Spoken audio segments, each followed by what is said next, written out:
Assalamualaikum warahmatullahi wabarakatuh. Perkenalkan kami dari kelompok 3, kelas etik 26. Di sini kami ingin mempresentasikan hasil diskusi kami mengenai etika kesehatan digital, menganalisis diskriminasi pasien BPJS dan menyusun langkah-langkah strategis. Sebelumnya, untuk list anggotanya, kelompok kami terdiri dari 9 orang. Untuk anggota-anggotanya bisa dilihat.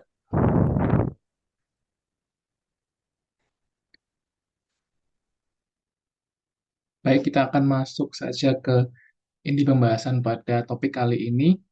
Kita akan masuk dalam sesi pendahuluan, di mana ada subpoin latar belakang yang melatar belakangi semua permasalahan di topik kali ini. Jadi, di era yang semakin berkembang, di era digital sekarang ini, tidak memungkiri bahwa perkembangan teknologi itu juga membawa pengaruh besar di dalam semua sektor termasuk sektor kesehatan dan itu membawa perubahan yang cukup signifikan dalam hal pelayanan kesehatan yang diberikan.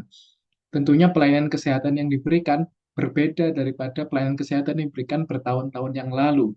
Tetapi apa yang tidak boleh berubah yaitu adalah etika dalam dunia pelayanan kesehatan itu yang tidak boleh berubah.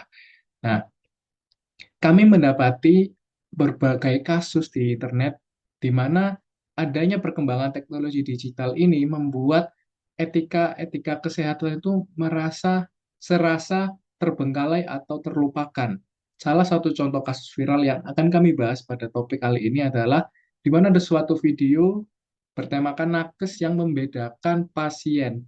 Jadi ada pasien BPJS dan juga pasien umum.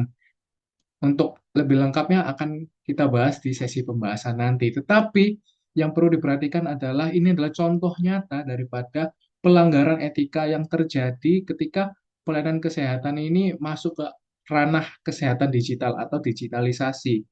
Jadi di mana ada yang diskriminasi itu kan tidak boleh sebetulnya untuk ada di dalam pelayanan kesehatan. Mungkin bisa di next. Adapun rumusan masalah yang kami akan bahas pada hari ini adalah yang pertama, apa penyebab terjadinya diskriminasi pasien BPJS dalam pelayanan kesehatan. Yang kedua, apa sih dampak dari tindakan diskriminasi ini terhadap kepercayaan masyarakat terhadap sistem kesehatan di Indonesia. Dan yang ketiga, karena kami sudah membahas semua dampaknya, apakah langkah yang kami solusikan atau kami tawarkan untuk meningkatkan etika dalam pelayanan kesehatan digital. Next. Ada tiga tujuan umum dalam makalah kali ini atau presentasi kali ini. Yang pertama adalah menganalisis penyebab diskriminasi yang dialami oleh pasien BPJS Kesehatan. Yang kedua, menilai dampak dari tindakan diskriminasi terhadap kepercayaan publik terhadap sistem kesehatan. Dan yang ketiga adalah mengidentifikasi solusi apa untuk meningkatkan etika dalam pelayanan kesehatan di era digitalisasi. Adapun ada tujuan yang lebih spesifik yaitu untuk mengidentifikasikan dan mendeskripsikan peran-peran etika dalam dunia kesehatan yang relevan dalam penerapan AI dan kesehatan digital. Juga untuk menganalisis tantangan-tantangan apa saja yang muncul dalam penggunaan AI, dalam penggunaan media sosial, dalam penggunaan semua teknologi di era digitalisasi terhadap pelayanan kesehatan, termasuk isu privasi data, bias algoritma, dan akses kesehatan yang tidak merata ataupun kemampuan masyarakat yang tidak merata dalam menghadapi perubahan teknologi. Yang nomor tiga adalah mengeksplorasi peran kebijakan dan regulasi dalam mendukung penerapan penerapan etika di sektor kesehatan digital. Yang nomor empat, gimana cara kita untuk memberikan rekomendasi praktis bagi tenaga kesehatan dan pengembang teknologi untuk memastikan bahwa mulai dari semua hal di digitalisasi, penerapan AI, juga penggunaan media sosial yang harusnya tetap beretika walaupun tidak dalam tugasnya atau nakes yang tidak dalam tugas tetap harus beretika dalam menerapkan digitalisasi teknologi. Next.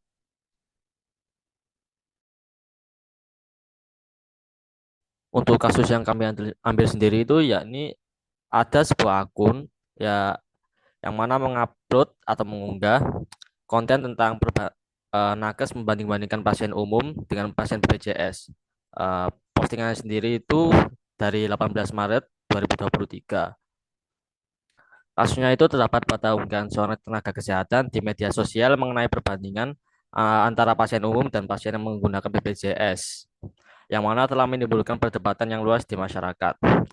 Dalam video yang diupload di akun TikTok tersebut menunjukkan terdapat tenaga kesehatan dari Puskesmas Lambunu II, Parigi, Motong, Sulawesi Tengah terlihat berjoget dan menunjukkan perbedaan perlakuan terhadap pasien umum dan pasien BPJS.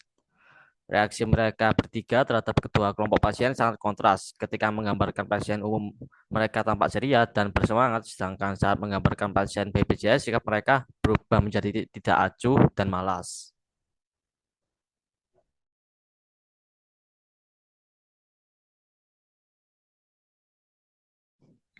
Nah, selanjutnya ada tinjauan pustaka. Dalam tinjauan pustaka kami mengambil kutipan dari beberapa jurnal dan beberapa sumber referensi yang terdiri dari satu pengertian diskriminasi. Nah, apa sih diskriminasi tersebut?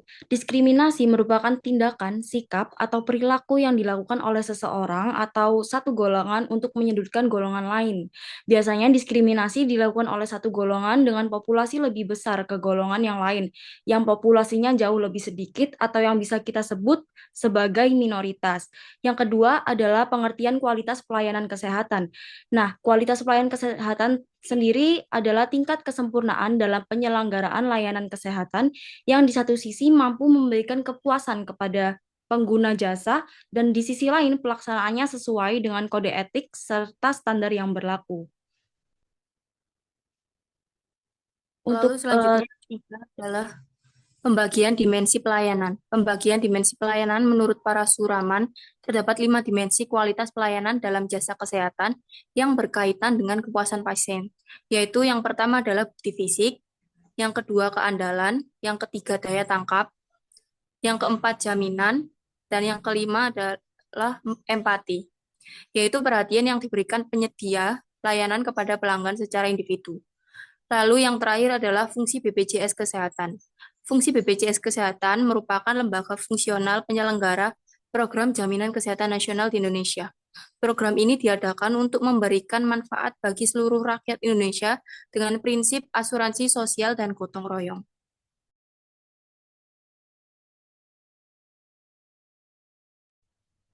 Selanjutnya yaitu kerangka konseptual.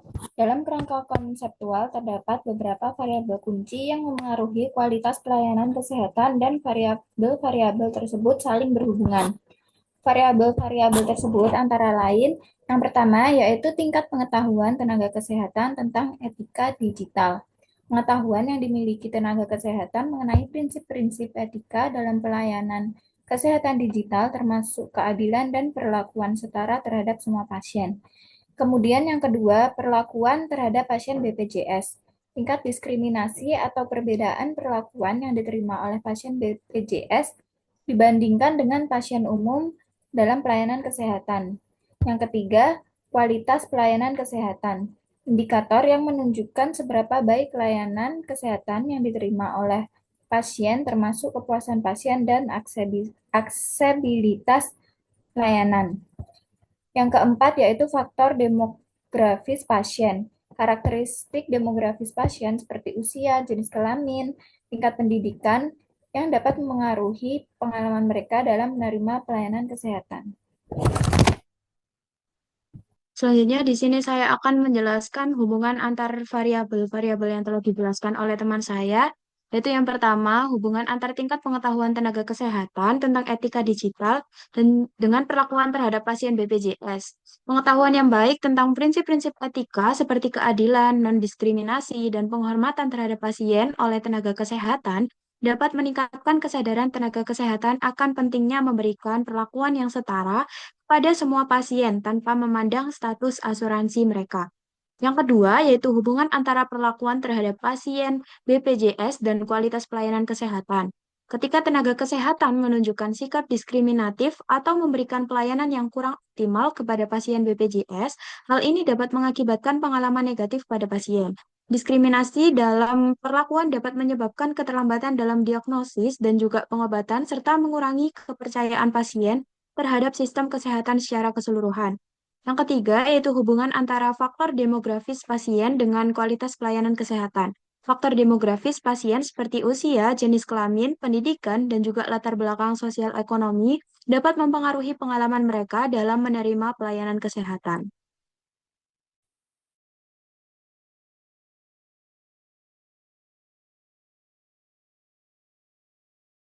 Selanjutnya yaitu pembahasan yang pertama yaitu penyebab diskriminasi terhadap pasien BPJS dalam pelayanan kesehatan.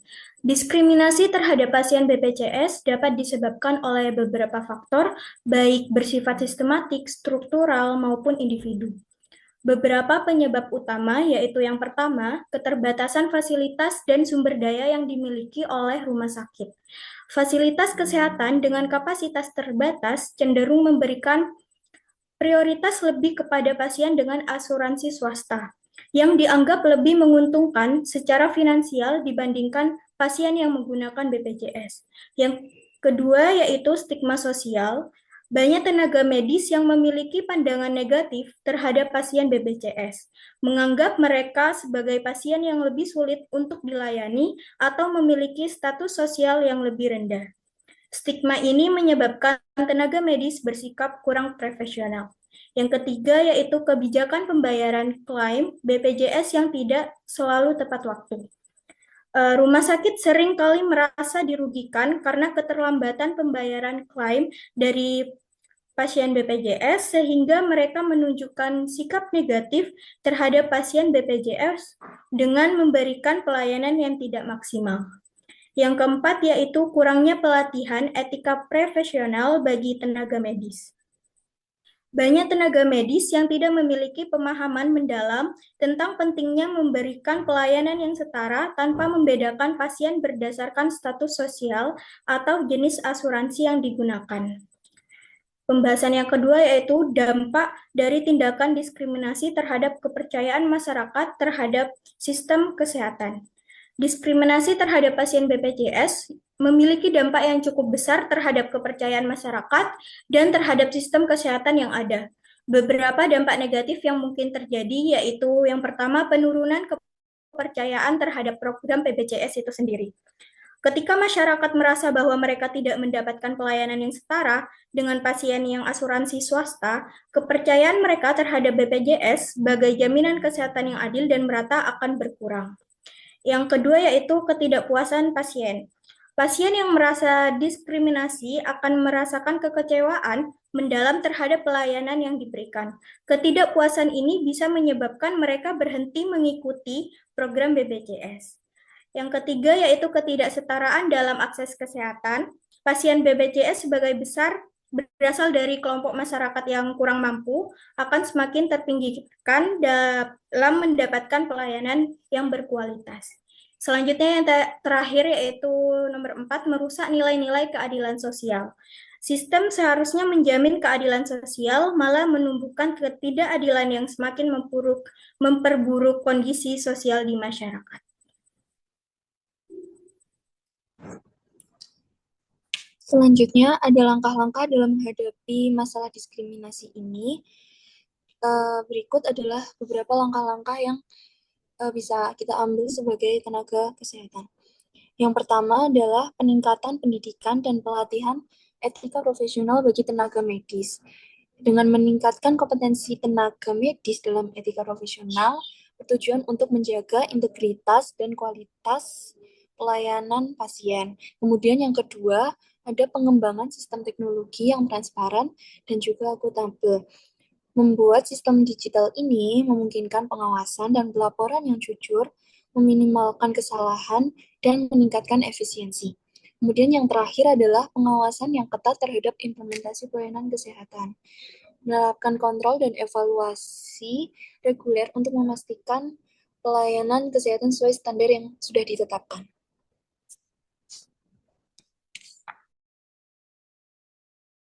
Nah, baik, di sini kita sampai di bagian kesimpulan mengenai diskriminasi terhadap pasien BPJS dalam pelayanan kesehatan. Merupakan masalah yang kompleks dan berakar dari berbagai faktor. Meskipun BPJS dirancang untuk memberikan akses layanan kesehatan yang lebih merata, tapi dalam kenyataannya masih terdapat praktek diskriminatif di berbagai fasilitas kesehatan. Di sini kita menyimpulkan bahwa penyebab utama diskriminasi ini meliputi keterbatasan fasilitas dan sumber daya yang dimiliki rumah sakit, stigma sosial terhadap pasien BPJS, kebijakan pembayaran klaim yang tidak selalu tepat waktu, serta kurangnya pelatihan etika profesional bagi tenaga medis. Dampak dari tindakan diskriminatif ini tidak hanya dirasakan oleh individu yang terkena, tetapi juga merusak kepercayaan masyarakat terhadap sistem kesehatan secara keseluruhan.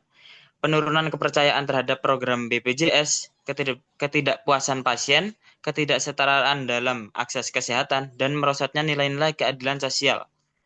Lalu, di sini kita memiliki beberapa langkah yang perlu kita ambil. Yang pertama yaitu meningkatkan pendidikan dan pelatihan etika profesional bagi tenaga medis agar mereka memahami pentingnya memberikan pelayanan yang adil kepada semua pasien. Selanjutnya ada kembangkan sistem teknologi informasi yang transparan untuk mempermudah proses klaim BPJS. Selanjutnya perkuat komunikasi antara tenaga medis dan pasien dengan memberikan informasi yang jelas mengenai hak-hak pasien. Selanjutnya, lakukan pengawasan ketat terhadap implementasi pelayanan kesehatan untuk memastikan standar pelayanan dipatuhi tanpa diskriminasi. Dengan langkah ini diharapkan diskriminasi terhadap pasien BPJS dapat diminimalisir dan kualitas pelayanan kesehatan di Indonesia dapat meningkat secara keseluruhan.